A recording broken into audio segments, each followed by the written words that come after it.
You have to get rid of screens. You have to get rid of screens. You have to get rid of screens. And obviously, all I can do is just give them the parent training and they take it or leave it. And I would say maybe, 20 to 30% of the parents actually do it. And the ones who don't do it, I tend to see those kids go on to college and they end up dropping out. For that reason exactly, because the screens were not taken care of when they were kids. Welcome to the ADHD Guys podcast with Mike McLeod of Grow Now ADHD and Ryan Wexelblatt of ADHD Dude. Learn about parenting kids with ADHD from two male licensed professionals who specialize in ADHD and executive functions.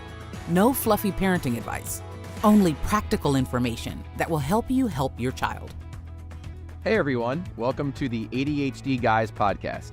I'm Mike McLeod, and I'm an executive functioning specialist. And I'm Ryan Wexelblatt. I'm a licensed clinical social worker who specializes in ADHD. So today we're going to talk about a topic that Mike and I have a difference of opinion about in some areas. And we wanted to do this because typically I think we pretty much agree on everything. This is one where maybe we have some differences of opinion about, and it's something we haven't really spoken about fully. So I want to hear, I want to talk about those differences because, basically I want to see if kind of, what your feelings about this make sense for me, and if we can kind of come to a agreement about everything here. And I'm not sure if we can, but I think it'll be interesting to talk about. So Mike, what are we talking about today? So today we're going to talk about the one thing that really goes hand in hand with ADHD, and this is screens and screen use. I would say just about every student I've seen since I began working with kids with ADHD, the vast majority of them have some sort of screen addiction, excessive screen use, dysregulation due to screens, and it's a really major concern that the parents have and why they're seeking services out in the first place. So when it comes to ADHD and the neurodiverse brain of ADHD, what is it about this ADHD brain that makes them so highly prone to high screen use, screen addiction, and getting lost into that world of heavy screen use and social media? So I think that's a good place to start before we talk about the part we don't agree on there. So why don't you explain that?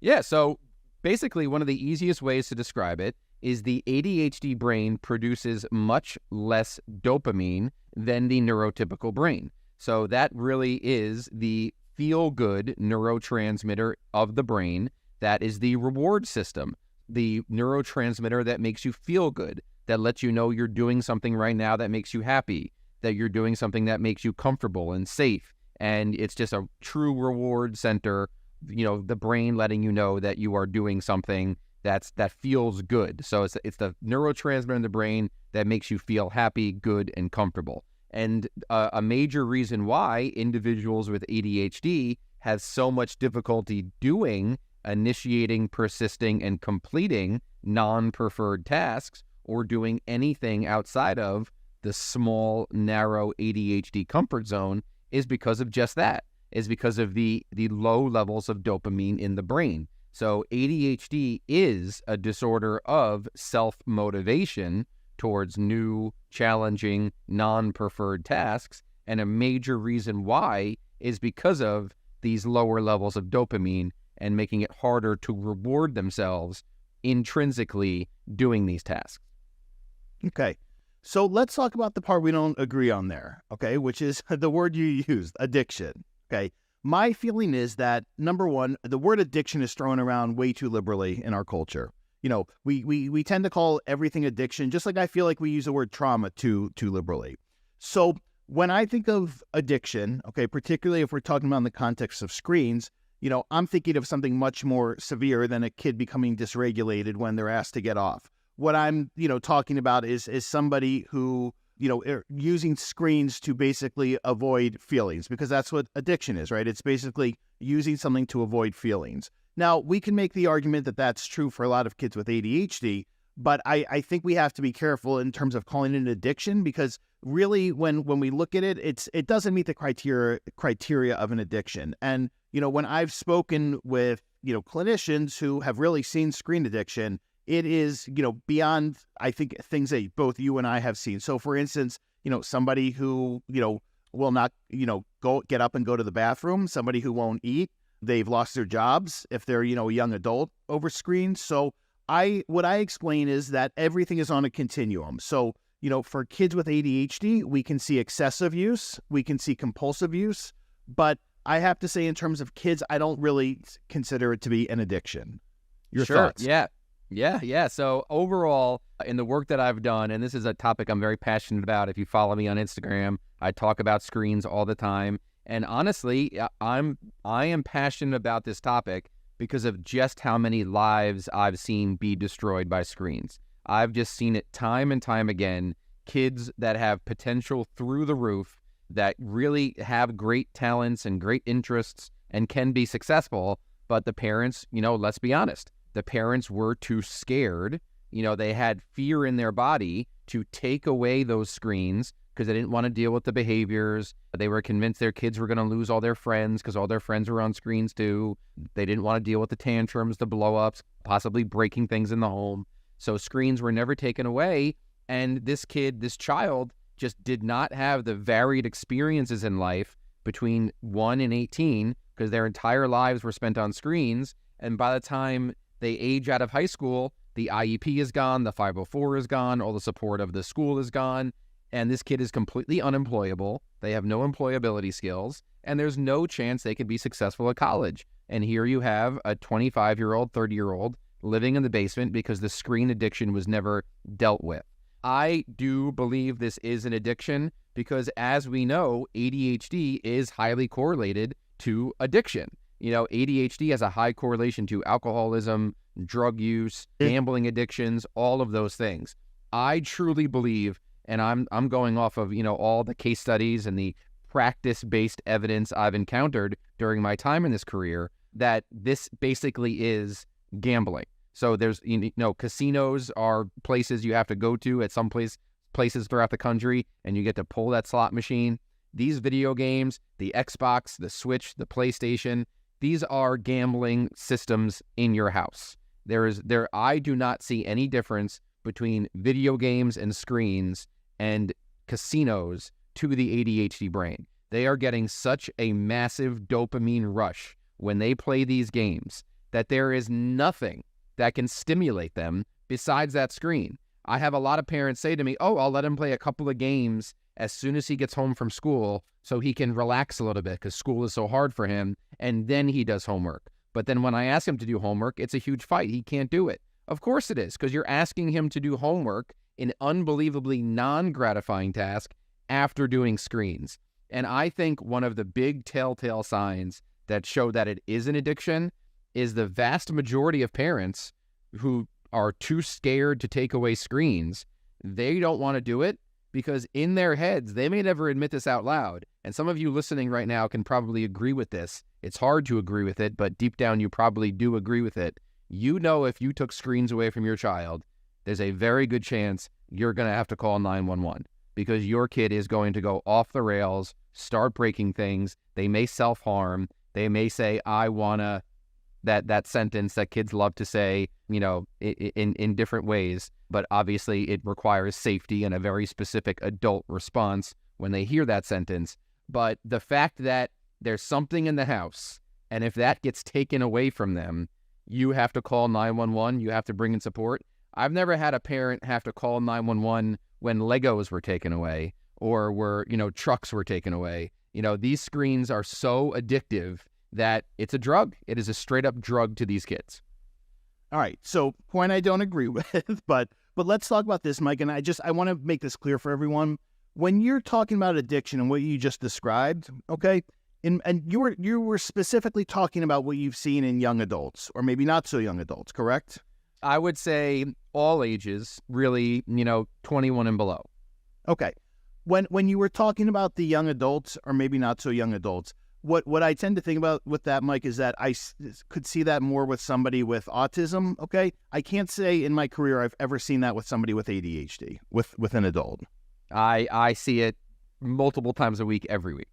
So this is something I see all the time, constantly. The Fortnite, Minecraft, Roblox are the big three, but these screens now, these video games are so different than the ones that when I were a kid. When I was a kid, it was Nintendo 64 and GameCube, and you play for a little while, you save the game, and that's it. There was no online gaming where you're interacting with people, convincing parents that it's actually a social experience. And I think that's one thing that we are in agreement with, is that online games are not a social experience, and you're not learning any social skills by playing online games, and you're definitely not learning executive functioning skills by laying bricks in Minecraft. But overall, the games now are just so constant. Stimulus response, stimulus response, stimulus response, back and forth, that, and Dr. Russell Barkley talks about this. The ADHD brain is hardwired towards stimulus response, stimulus response. And so when you get an instant response from a touch screen or a controller or a keyboard, it's feeding that dopamine drip. So basically what it's doing to this neurodiverse brain is very similar to a slot machine or a drug. So I would call what Mike calls addiction, I would call it compulsive use, and I would say it's problematic, absolutely, but I wouldn't consider it addiction. So that's where we differ. So I think, Mike, one of the areas where we do agree is, you brought up a few things there, but I just kind of wanted to start with this one. So when my son was in high school, I took the Xbox out of our house for a year and a half. And the reason I took it out is because, I found that the more he was on it, the more it was affecting his mood. He would become more irritable, and quite honestly, he was more selfish as well. And I was doing the whole reactive parenting thing where I would get mad because of how he was acting, took it away, gave it back, took it away. And then I got to my tipping point and I said, you know what? It's leaving the house. So I think it was when he was in 10th grade, and I said, the Xbox is gone, and it left the house. And he would ask for it once in a while, and then he eventually stopped. And then he got it back in 12th grade, and he was better able to handle it then because his brain was more developed.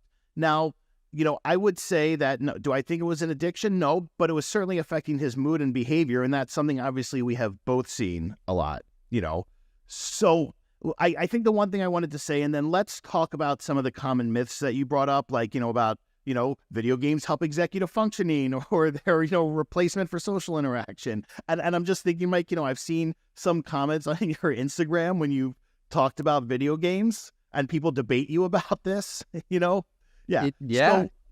So the American Academy of Pediatrics, their recommendation for screen time is no more than an hour on school nights, no more than 2 hours on weekend days. Now, they don't specify age with that, but that's their recommendation. What's your feeling about that? Because that's what I do tell parents, because I think that's reasonable.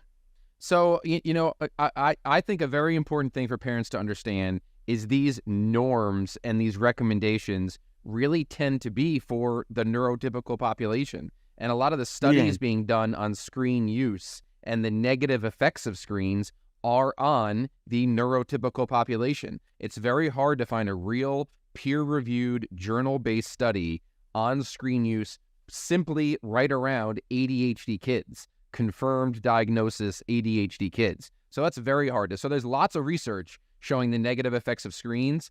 If there were to be a true study about the negative effects of screens on the ADHD brain, I think that would be incredibly, incredibly telling. So basically, for years and years and years, and I even created the Grow Now screen time plan that I gave to a lot of families during the quarantine to help them create structure in the home and have limits and, an hour a day here, and to create visuals and those sorts of things.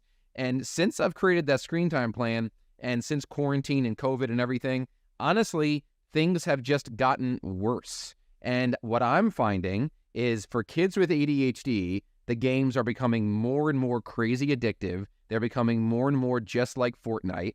And a lot of these parents who are exhausted, stressed, and many of them have ADHD themselves, simply can't keep up with these screen time limits. Okay, here's your start time, here's your end time. And every time the time ends, they're fighting for more. They're having behaviors. They're dysregulated. They're trying to negotiate. And then they can't do anything besides that hour of screens. So once they get an hour of screens, their screen's up, they're not doing homework. They're not reading. They're not doing chores. They're not calling friends. They're not doing anything productive because nothing can stimulate the ADHD brain the way screens do, and arguments with parents, of course. But overall, what my recommendation now to parents is straight up, no more of these hour a day, hour a day, hour a day.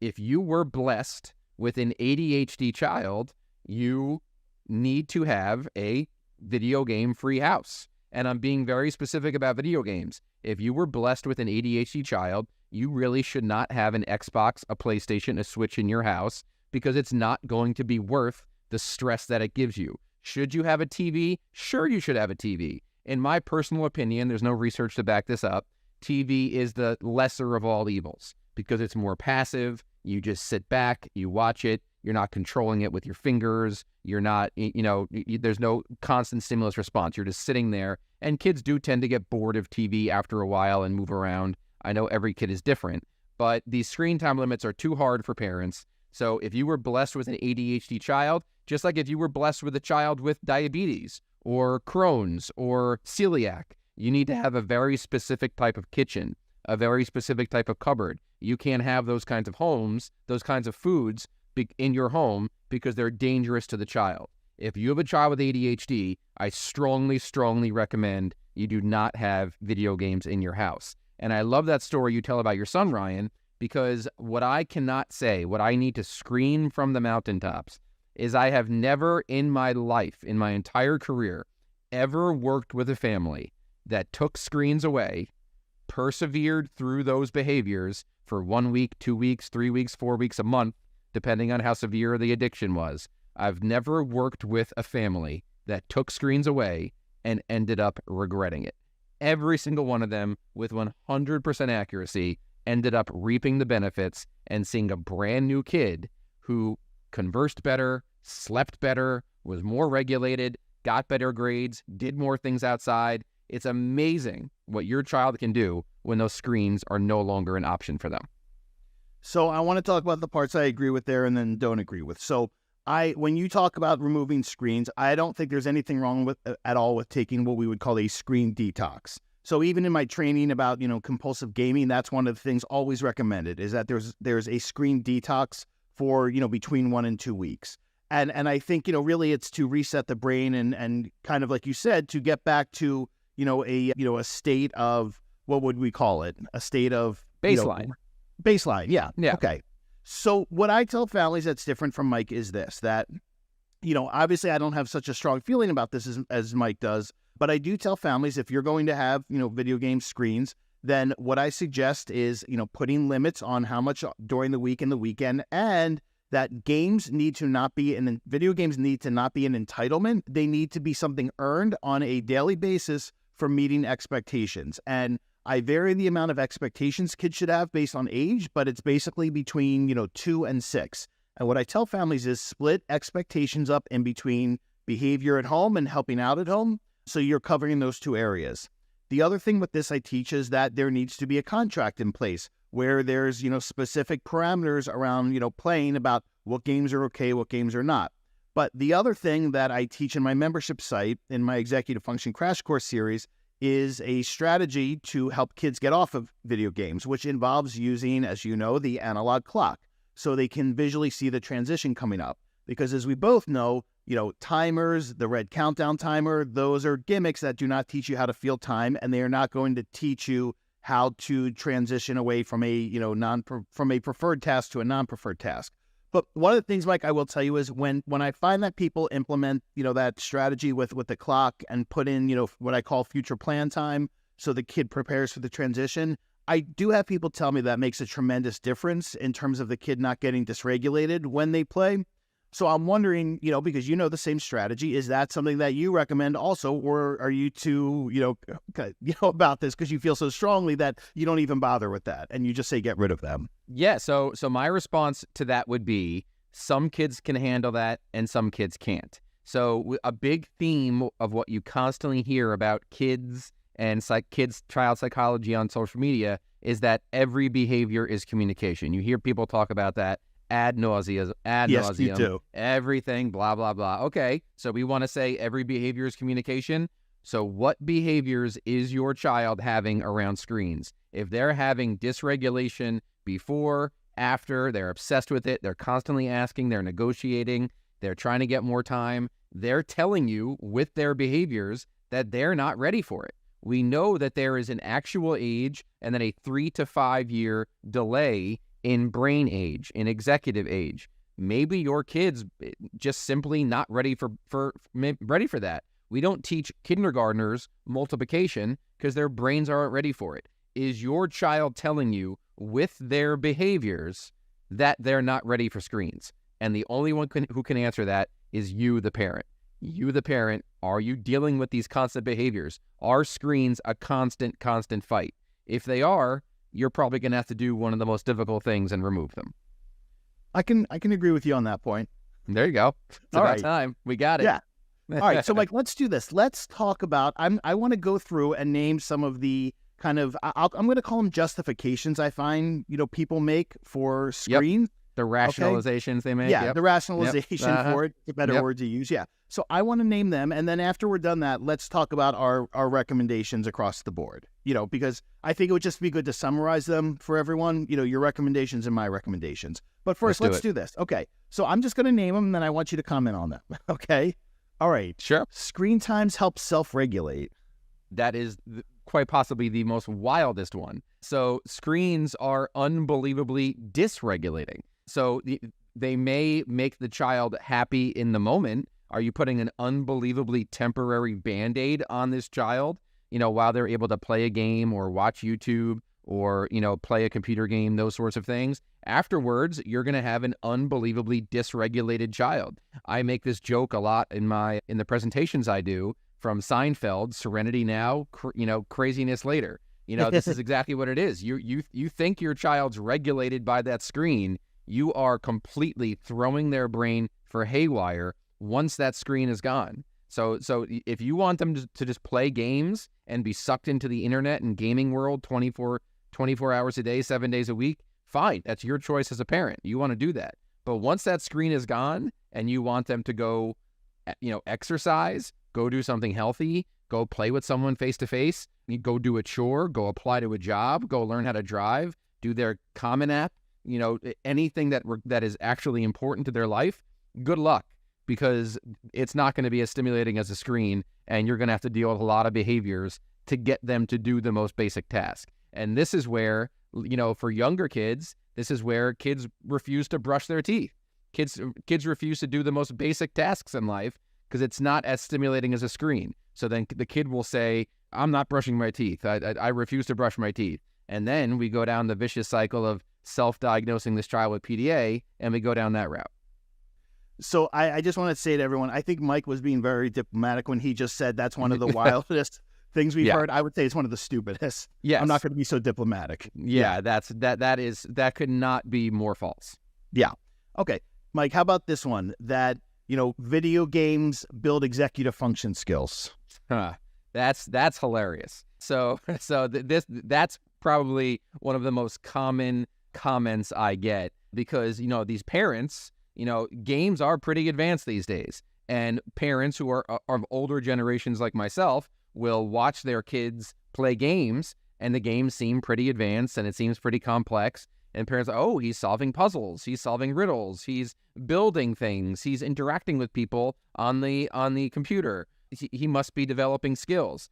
In no way, shape, or form is anything your child doing on a video game, on YouTube, on any sort of screen going to translate into the natural environment. Nothing they're learning is going to help them with study skills, with academics, with working in a team, with becoming more employable. So executive function skills are not just time management and organization and building things and building fancy things in Minecraft.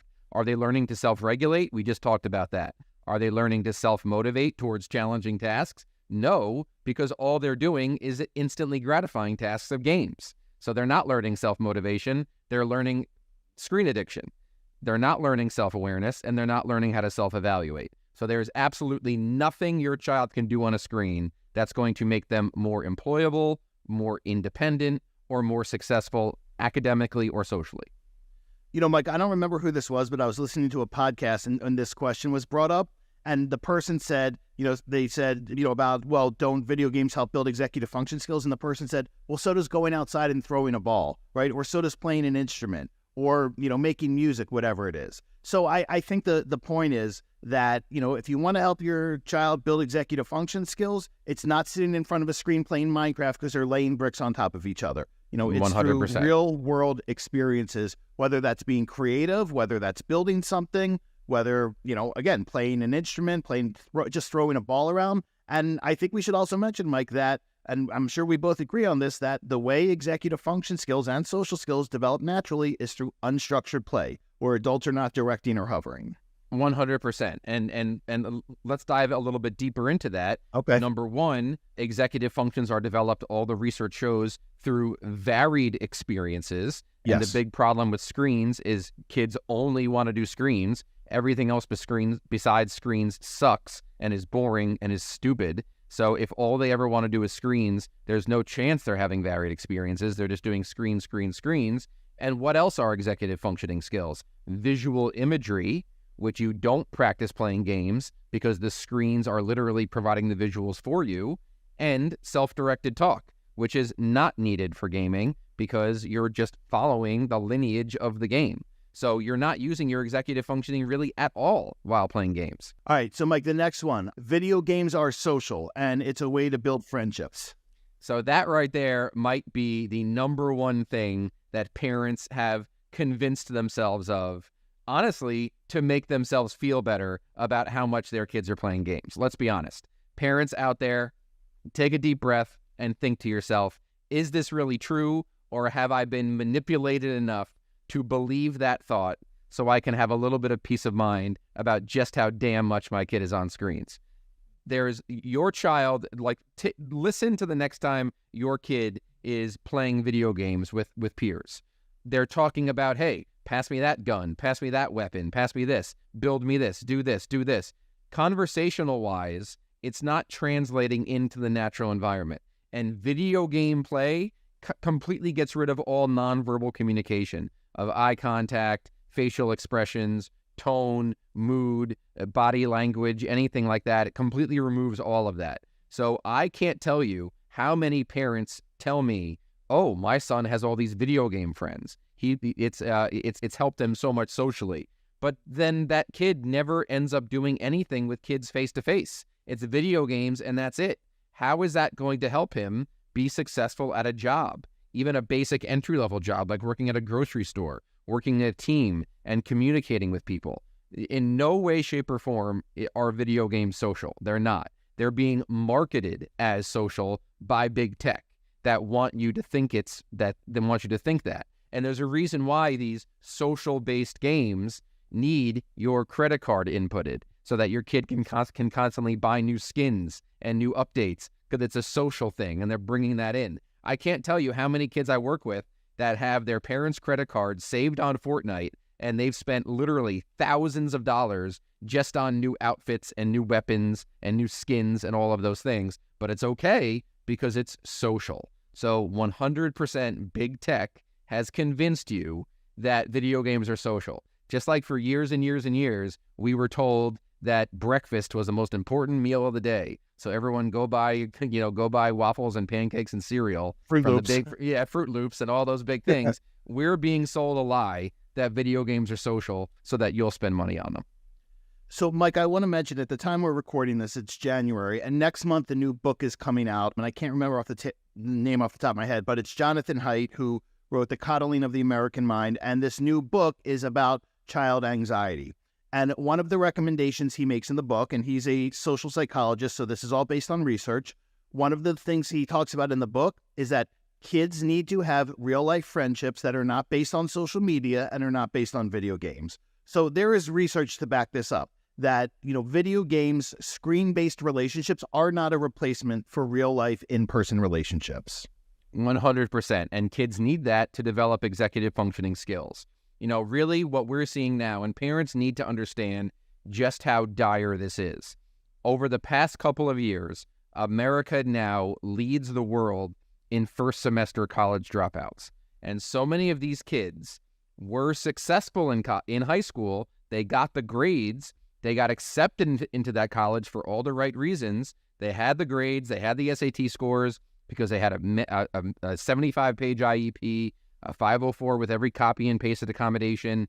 But that jump in independence needed from 12th grade with an IEP or with a 504 to freshman year of college, where you're in the dorm and you have to manage your own screen time and you have to answer your school emails and you have to set office hours with your professor on your own and you have to wake yourself up to go to class, mom's not there to wake you up, these kids aren't ready for it. And a lot of it is because of the lack of varied experiences and the lack of real face-to-face social interactions between 0 and 18, because their entire lives are spent in the virtual world.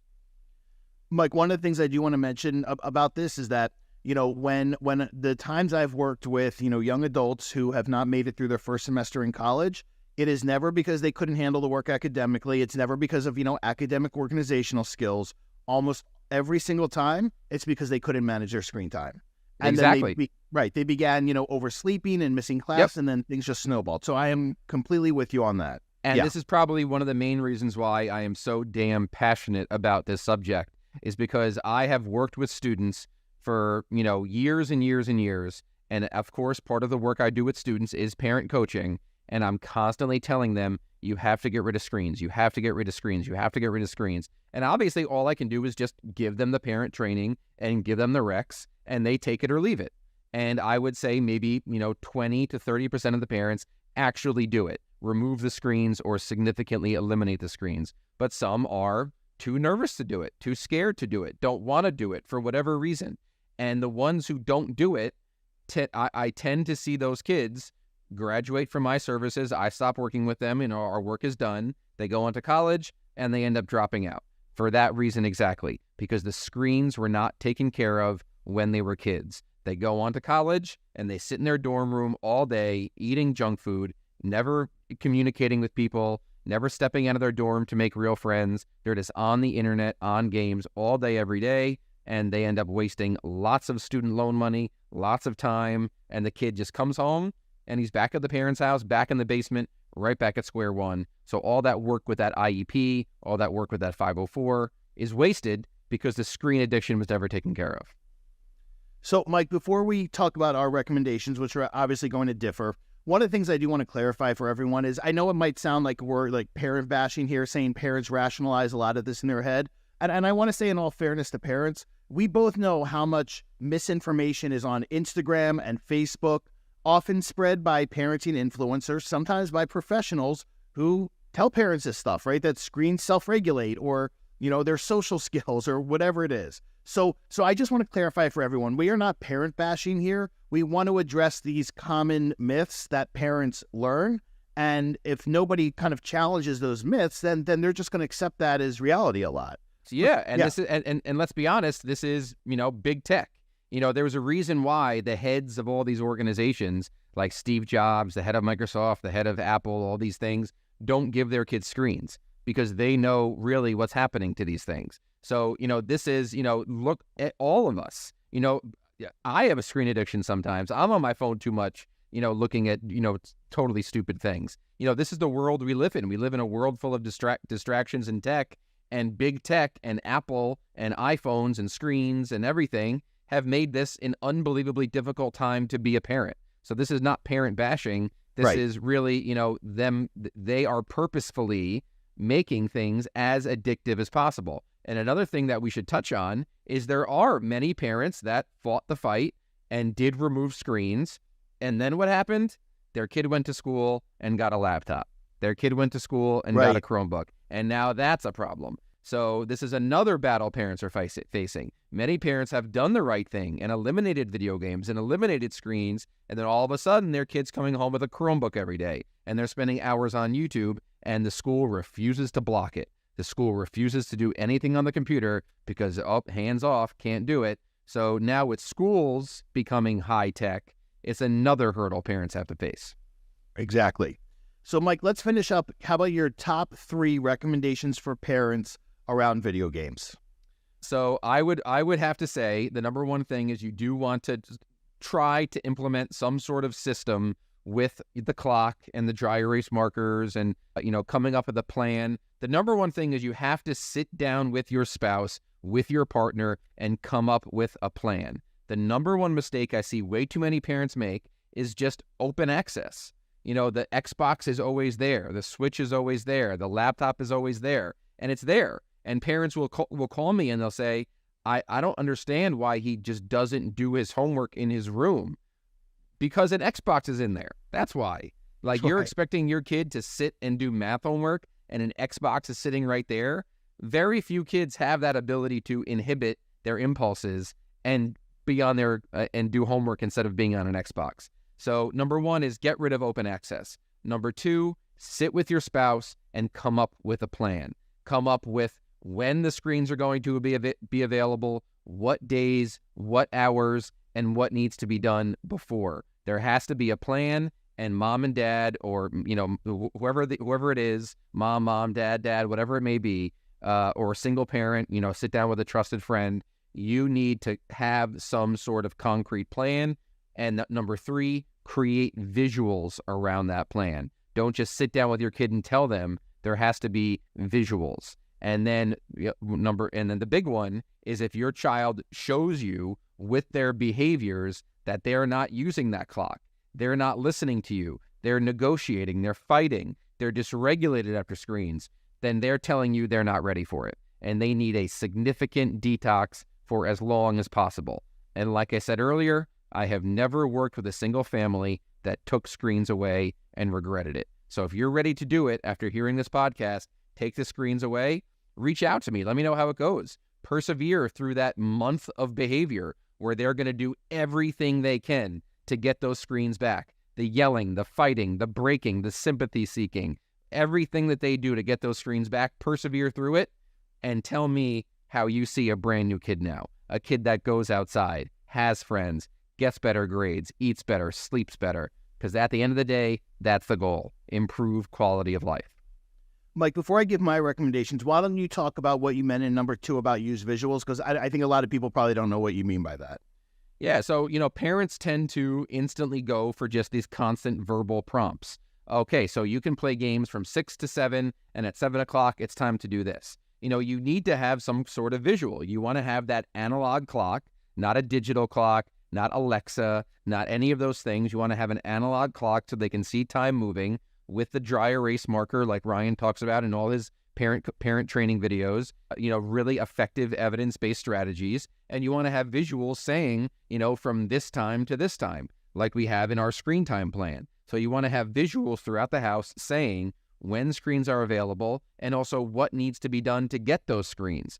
Don't say, go do this, go do this, go do this, go do this, and then screens. Create a visual. Get pictures of your kids doing these tasks and create a visual checklist. All right, so my top 3 recommendations are, number 1, we need to have parameters around screen time, and this should be, formalized by being written down and have an agreement about, how much time on weekdays, how much time on weekends. There needs to be expectations in place for earning game time so it's no longer an entitlement.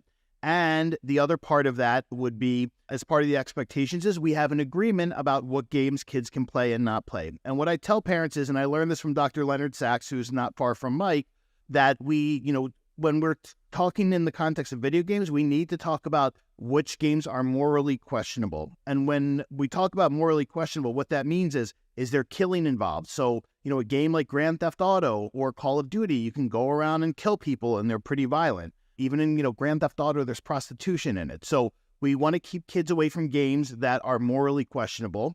My first recommendation is, have a contract in place written out that's formalized with and explaining these things. Number 2, that video games should be earned for meeting daily expectations. They should not be an entitlement. And number 3 would be to use the clock strategy I teach in Executive Function Crash Course so kids can learn how to transition from a preferred task to a non-preferred task. Perfectly said. And that's exactly it. So, kind of going off of what I said, the mistake that so many parents make is they just have open access in their house and they kind of leave it up to their kids to choose, go outside, do homework, do chores, text a friend, go ride bikes with a friend, or play video games. And parents seem to be surprised. Why is he always picking the game? Why is he always picking video games instead of being with friends outside? The answer is and always is because it's available to him. If it's available to them or her, they're going to play that game, period. They're going to lay on their phone and scroll through TikTok. They're going to be on Fortnite. They're going to be on Minecraft because it's a heck of a lot easier and more gratifying than having to go out and be with someone face to face. So, Mike, let's end with this, that, we've both heard plenty of parents say, well, my child doesn't like anything but video games. And tell me what your response is to that when you hear that. It's the same thing, because it's always available to them. Kids are always going to choose the most instantly gratifying, easiest thing that they're in full control of. They're in full control of the game with their controller, the keyboard, the phone with their finger. They're always going to choose the game if it's available to them. If their brain is hardwired towards instant gratification in games, they're going to choose that 10 times out of 10, 100 times out of 100. They're not going to start doing other things, healthier things that actually build executive functions until the access to the games are taken away. Or limited, in my case. Or limited, correct. Yeah. All right, so Mike, let's finish up with this. The one thing I tell parents when they say, well, my son doesn't like anything but video games, I always say your child needs to have varied experiences in life. And most importantly, they're not going to learn things that they're good at or make them feel good, right? Or maybe have some mastery over if they're not exposed to different things. So if you let them just sit on video games all day, they're never going to learn really what they're good at, and they're losing out on confidence building experiences.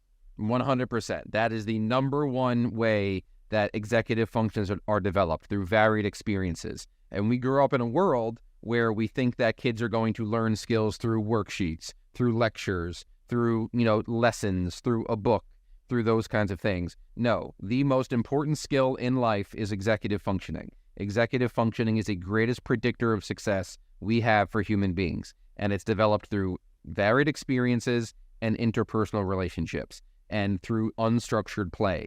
And there is no doubt we live in a world of disappearing play. Play is dying because of screens. 100%. So, Mike, where can everyone find you? You can find me at grownowADHD.com and on Instagram at grownowADHD. And you can find me, type in ADHD Dude on YouTube or Instagram, and we will talk to you soon. Bye, everybody. Take care. Thanks for listening. To learn more about Mike's practice, Grow Now ADHD, please visit his website at grownowADHD.com. To learn about the services Ryan provides, please visit ADHDdude.com. You can find Mike on Instagram at GrowNowADHD, and you can find Ryan at the ADHD Dude YouTube channel. The ADHD Guys podcast and content posted by either Grow Now ADHD or ADHD Dude is presented solely for general informational and educational purposes. The use of information on this podcast is not intended as a substitute for the advice of a physician, professional coach, licensed mental health professional, or other qualified professional, diagnosis, or treatment. Listeners should not disregard or delay in obtaining professional advice for any medical or mental health condition they or their child may have, and should seek the assistance of their healthcare professionals for any such conditions.